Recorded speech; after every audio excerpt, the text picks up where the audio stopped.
Milkshake, milkshake, I love to see you sweat. We don't have to go to the pool if you want me to make you wet. Sorry, that's a Louis XIV song. Came on my Spotify playlist while I was getting ready to record this episode. And I hadn't listened to that song in a while, and I forgot, just how much fun that song and that band was. I don't know, I only ever listened to the first album. I heard that the second album sucked, because then they decided to get all serious. And that's the kiss of death for a band. Oh, we're gonna be serious and artsy and pretentious. No, I want you to sing songs about how you want to get fucking laid, because that's what I relate to. What does this have to do with this podcast? Absolutely fucking nothing. I think all this swearing gets me kind of shadow banned on YouTube. Because, you can't swear because kids might be listening. Why are kids listening to me? That freaks me out. I once did a Facebook Live where I was performing some of my songs, and my friend logged on saying that his daughter was watching, and that just freaked me out. Why are you letting your 3-year-old daughter listen to me? And the thing is, he used to be in my band, so he knew what kind of fucked up shit I sing about, and he let his kid watch. Is that bad parenting? Or is it great parenting? No, actually, yeah. Parents, you should make your kids listen to me. I will teach them the ways of the world. So, we're back on Baywatch Nights. And this is episode 20 of season 1, the 20th episode overall. And it is called Rendezvous. So I'm guessing someone's going to have a rendezvous with someone else. And I think there'll be more David Hasselhoff trying to make it with Angie Harmon. They're going to do it. They're going to hook up. It's going to happen at some point. Will it be this episode? Will they be the ones having a rendezvous? Or will it be a rendezvous between other people that ends in murder? Ooh. I don't know why I just did that. Woo, woo, woo, woo, woo. Whatever. I'm pressing play. We start off. It's nighttime. Which, good. It's Baywatch Nights. Except it seems darker than usual nighttime scenes in this show, so I was having a little trouble trying to figure out what's going on. Someone left the car, and this guy who I thought at first was David Hasselhoff, but he's just a discount David Hasselhoff. He comes up to the car, and he opens the trunk, and there's all this money that he's taken. But then, this kid, the one that left the car, comes back, and he kind of looks like a discount Jason Segel. And I'm pretty sure it's not Jason Segel, because this kid is definitely under 6 feet tall, and Jason Segel is 10 feet tall. But he came back, and he's like, oh no, I didn't realize you'd be here yet. I just came back because I forgot my jacket in the car. And discount David Hasselhoff was like, oh, that's cool, yeah, I know. I mean, you weren't supposed to see me, but no, it's totally cool. I understand you want your jacket, so go ahead, get your jacket. And the kid's going to get his jacket, and then discount David Hasselhoff pulls out a corkscrew and stabs the kid. He's like, that cheap jacket wasn't worth your life. Which true in maybe just on a technical sense, it's a cheap jacket. But you don't know if that jacket maybe had super sentimental value to him. Maybe it was the last thing that his father gave to him before his father died or ran off and joined the circus. You don't know what that jacket meant to him, sentimentality. So it might very well have been worth his life, because he would not have been able to live with himself if he had lost the jacket that his dead father gave him. And then, after the sun goes down, someone's gonna live, someone's gonna die. And sure enough, that is what happened in the first scene. The sun went down, someone lived, the discount David Hasselhoff, and someone died. The poor kid who just wanted the jacket that his father left him. before his father went away, and he had to grow up in an orphanage. And that was the only thing that the nuns let him keep, was that jacket. It meant a lot to him. Out on the beach, Photo Boy has set up a photo shoot with Donna D'Errico, because she won't charge him, because he needs a model, and he doesn't have the money to pay for a model, which, you know, is understandable. But generally, don't you, like, then just look for, like, a trade situation where you just find a model who's starting out and needs to build up a portfolio, and so you help out each other, like, she does it for free, but then you let her have the photo. Although if this is for an ad, maybe he can't legally just do a trade, because he can't give her the rights to use it in her portfolio. I don't know how it works, but, you know, Donna D'Errico's just dresses up in a bathing suit and gets ready, and, actually, he just needed a hand model. So, even though you dressed up and are looking hot, Donna D'Errico, only your hand is going to be in the picture, pointing to a bottle of Naya water, which I don't know if that's a real water company, but if it is, they just paid for some product placement. Meanwhile, David Hasselhoff and Angie Harmon are going fishing. Like, whoa, they're going fishing? But it's not really fishing. It's a secret rendezvous. I don't know. I don't know if it's the rendezvous of the title of the episode, but it's a rendezvous, because they're meeting this FBI agent, and, you know, it's covert. So they're pretending to fish so that the FBI agent can send over the files inside of a tape box, a tackle box. And where am I going? What happened?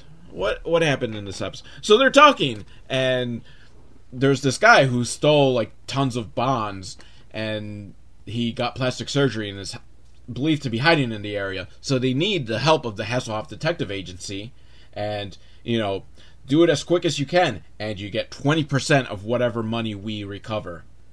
Which, turns out to be, like, it's kind of a gamble. Because if they catch him and he's already spent all the money and there's no money, 20% of zero is zero. But on the other hand, they find him and he's got $5 million. 20% of $5 million is a lot of fucking money that I don't have right now. So I would totally be up for taking this chance. And as the FBI agent leaves, Angie Harmon catches a fish. And I think it's a red snapper. I don't know, because David Hasselhoff doesn't know what kind of fish it is. And he asks, like, what is this? And Angie Harmon's like, dinner. And then she spreads open her legs like, eat now. Okay, she didn't do that last part, but, oh, come on. Like, your mind didn't go there as well. Then we see some bikini girls walk by on the boardwalk, and this sleazy guy is just catcalling them like, hey, baby! Stuff. I didn't catch what exactly he said, and I'm not very good at catcalling, so I can't even, like, make up a joke, like, something like, hey, baby! Do fries come with that shake? That's not what he said, but probably something along those lines. And then this discount David Hasselhoff comes by like, shut up, man! You're making too much noise. And Sleazeball's like, hey, babies need some love. He didn't say it like that. But, you know, they talk about like, oh, you know, there were some complications, but don't worry. We've got things set up for you. Lay low for a couple days, and then you'll be out of here, and you'll be scot-free. And over the Hasselhoff Detective Agency at, I think it's Hasselhoff's house, they're having dinner. That fish that Angie Harmon caught. And it's the three of them, Hasselhoff, Angie Harmon, and Garner. Luckily, I'm glad they did not invite Photo Boy over. Because if you've listened to, like, the last, like, however many episodes since Photo Boy joined the group, I hate Photo Boy! And the less we see of him, the happier I am. So they have dinner and they discuss the case, and the guy they're looking for, he's very competitive and likes racquetball. And of course he's going to know that the FBI is going to be keeping an eye on, like, large cash purchases, so Garner's going to get to the street and decide, like, oh, you know, let me put my ear to the street and find out who's new in town and spend some fat cash. And Angie Harmon's like, and I'm going to go talk to that FBI guy because I think he's hiding something from us. And Hasselhoff is left to do the dishes. I'm sorry, Hasselhoff. But, you know, it is the 90s. You're an enlightened male. You do the dishes. Now, Photo Boy goes up to Donna D'Errico, and he's like, I've got the proofs from the photo shoot. We want to check them out. And she's like, no, I've seen my hand. I know what it looks like. And he's like, well, my client's going to be happy. Which I'm thinking the client's not like the water bottle company. It's probably a guy with a hand fetish. Which, dude, you could probably make some good money catering to hand fetish people. And Photo Boy's like, you know, I think I'm going to do a photo essay on David Hasselhoff and just go around and just take pictures of him. And then D'Errico's like, that's not like a good idea. 'Cause, you know, that is stalking, Photo Boy. That is stalking. Oh, I'm doing a photo essay, so I'm going to take pictures of this person without them knowing? That is fucking stalking! That's the definition of stalking! No, Photo Boy. I know we all want to go follow David Hasselhoff's life and take pictures of him all the time. And, I mean, I guess that's more... I guess you could just then be like, paparazzi! You're stalking, dude. You're gonna stalk him. And stalk him he does. He follows David Hasselhoff, and Hasselhoff's meeting with some bookie to, you know, get the word on the street, find out, like, who's new in town. And the bookie's not sure, but, you know, he does know a guy that does, like, a racquetball racket. Maybe he'll know. So they go. Meanwhile, Garner goes to a fence guy. Not a guy that builds fences, but, you know, fences, like, stolen items and stuff. And the guy's like, where's your warrant, dude? Oh, he didn't say dude, but where's your warrant? And Garner's like, I don't need one. I'm not a cop anymore. And the fence is like, well, if you're not a cop, you get on out of here because you've got no leverage. You got no juice. You can't do anything. And the fence's like buddy is like, yeah, grrr, get out of here. And before you can say police brutality, Garner beats the shit out of that guy. And he just walks into the back room where all the stolen merchandise is, picks up a baseball bat, and just starts smashing the shit out of merchandise. Smashes a big screen TV, smashes some dirt bikes. Oh my god, it's glorious. And the fence guy is like, you can't do this! And Garner's like, yes I can. And really, what is this guy gonna do? Like, call the cops and be like, this crazy guy just destroyed all this stolen merchandise? Like, oh, oops. Yeah, I'm doing illegal things. Can't really say anything about it. So, yeah, I'll keep my eyes out on the street, and I think I might know a guy. Just please don't trash this awesome car that I bought stolen. Garner's fucking awesome. You know, as much as I praise David Hasselhoff, when Garner gets on his fucking, like, berserker rages, like, it's a good thing he's not a cop anymore, because it would be, like, just serious police brutality. But Garner is fucking awesome. He kicks ass. I think he kicks ass more than Hasselhoff. He is the secret weapon in this group. So Angie Harmon goes to see the FBI agent, and she's like, there's more you're not telling us. And because she's super brilliant after reading the file, she figures out, you know, this guy has a wife and child. He was in the file and then kind of disappeared after the trial. So she's in Federal Witness Protection Agency, and someone goofed up, and now he knows where they are. And it was you, wasn't it? And the FBI agent's like, yeah, it was me. So that's why the FBI agent, he's got to keep it on the down low, because, you know, he fucked up, and he needs, you know, the help of the Hasselhoff Detective Agency to save the day. Meanwhile, the bookie has brought Hasselhoff down to the racquetball court where Discount Hasselhoff is playing some racquetball, and Hasselhoff challenges him, like, hey, let's play a game. And it gets very physical, and they're pretty much knocking each other down, but Hasselhoff just creams him, completely smokes him, because Hasselhoff is awesome at racquetball. And, of course, Discount Hasselhoff is all like, grrr! He's not happy about it. And Hasselhoff notices a matchbook for someplace called Gizmos. And, keep that in mind. Possible clue. Let me go check Gizmos later. And Discount Hasselhoff, like, maybe I'll see you there. Which, he's going to go to Gizmos to try to kill Hasselhoff. And I think they're going to have a rendezvous. I don't know, there's been a lot of, rendezvous in this episode. Maybe they're just like, hey, a lot of people just meet up. So, it's a rendezvous!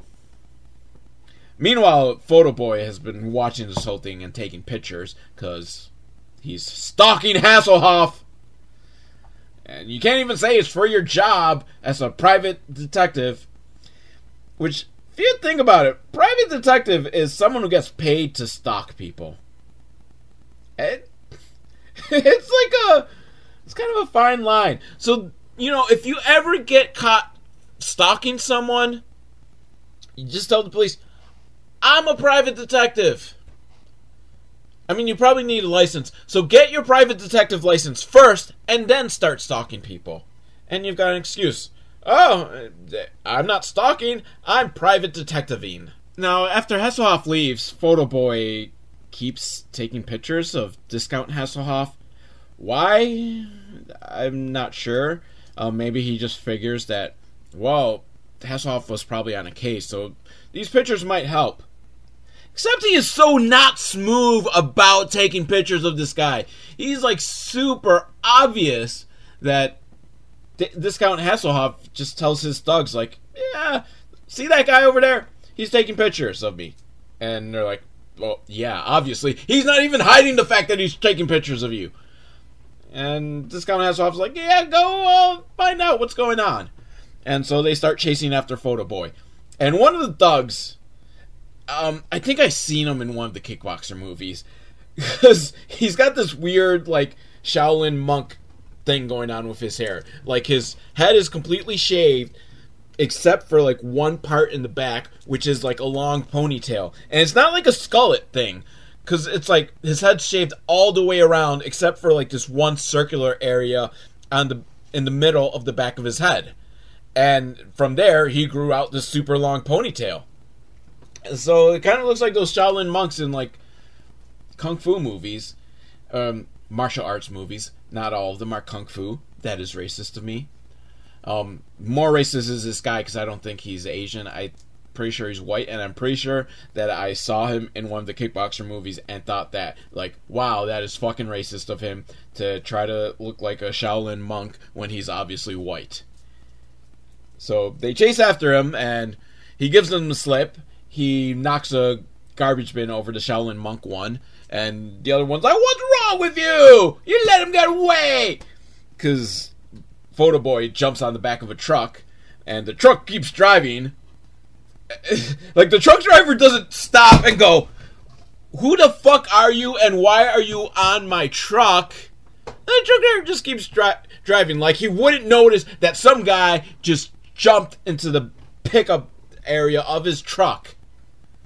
I mean, at least, if it was, he caught onto a bus or something and rode away, yeah, the bus driver's not going to notice some guy jumping on the back. Because I knew a kid in grade school who used to do that all the time. He would just jump onto the back of the bus, of the public transportation bus, and just ride along, just holding on to the back of it. It was kind of wild and crazy. I don't know if he's dead now. But, yeah, the guy driving the pickup truck didn't realize that Photo Boy jumped into the back and just keeps driving, and the non-Shaolin monk thug goes to the other one, and he's like so super fucking like stereotypical like Italian mobster guy. Like, what's the matter with you? You let the kid get away. And as he walks, he's got his gun in his back pocket, and his like suit jacket is like stuck behind the gun. Like, it's, I don't know if I can explain it, but it was just like. Maybe the point of the scene was just, he's having a bad day. Hey, I got my suit jacket caught up with my gun. Oh, no. The bosses are really gonna get me now. So Photo Boy tells the rest of the Hasselhoff Detective Agency, yeah, I think Mitch's guy, the guy Hasselhoff found, I think that's probably the one because he sent thugs after me. And they're like, why would he do that? I was taking pictures of him. Why the fuck would you do that? I thought it would help. Meanwhile, Garner and the FBI guy go check out the address that the fence gave them, and they quickly give up, thinking, not him, because this guy, whoever's in this house, has a bunch of call girls being sent to him, and our guy isn't the type to get hookers. And so then, Hasselhoff and Angie Harmon, and Donna D'Errico, because she's being used as a pawn, go to the nightclub Gizmos, and they figure like, maybe we can make them jealous, because Donna D'Errico's hot, and Angie Harmon, I mean, me personally, I think she's hot, and I probably would choose Angie Harmon over Donna D'Errico, but for the sake of the show, you know, Angie Harmon's the plain one, so, you know, Donna D'Errico's the hot one, and don't get me wrong, Donna D'Errico is also hot. I just think Angie Harmon's hotter. And so, you know, this guy Hasselhoff comes by to the table, and he's like, hey, can I take this dance? And Donna D'Errico's like, no. And Angie Harmon's like, Hasselhoff, can I please dance with him? And Hasselhoff's like, no. Which I hope that's just all part of the act of like, oh, yeah, you're pretending that Hasselhoff is like this big, suave guy that has two women, and he has control over them. Because, I mean, that was the profile of Discount Hasselhoff, is that, you know, he likes to control women. And so the real Hasselhoff is just pretending to be like that to make him jealous. And then Donna D'Errico, who's not wearing a bra, as happens so much on Baywatch properties, because it's very nipply in the club. She starts dancing with some random guy, because it's supposed to make Discount Hasselhoff jealous, right? So while they're doing their stakeout at the club, the thugs manage to find the wife's house, and they knock on the door, like, hey, the FBI! Fucking Italian thug. Hey, we gotta move you! I know it's late, but it's an emergency! And the wife, not thinking any of it, like, oh, who would know that the FBI is coming to get me? So she opens the door, and it's the thugs, and they take her. And while they're taking her, we cut back and forth between that and Donna D'Errico dancing on the dance floor. And she's amazing. So amazing that Hasselhoff and Angie Harmon focus so much on the dancing that the Discount Hasselhoff slips out the back. Like, oh no, oops. And the FBI agent and Garner show up and like, oh, yeah, shit's gonna go down.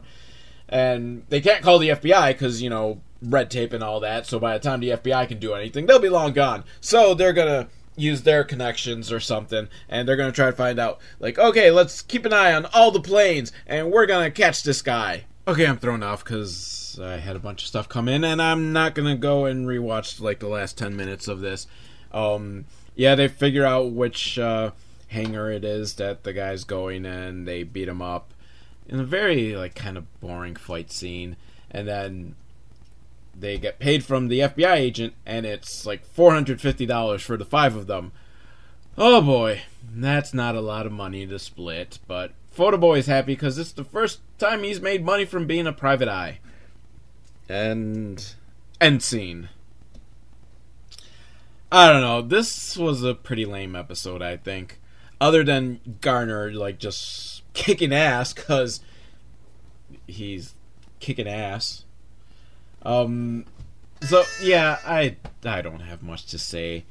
I hope they pick up with the next one. At least the title Rendezvous. There was so many rendezvous in here, so it could have been any one of them. So I think I've got like 24 episodes left to go in the series. I'm glad I'm doing Baywatch Nights and not like Baywatch Days, which has like 1,000 episodes, I think. But till next time, I love you guys.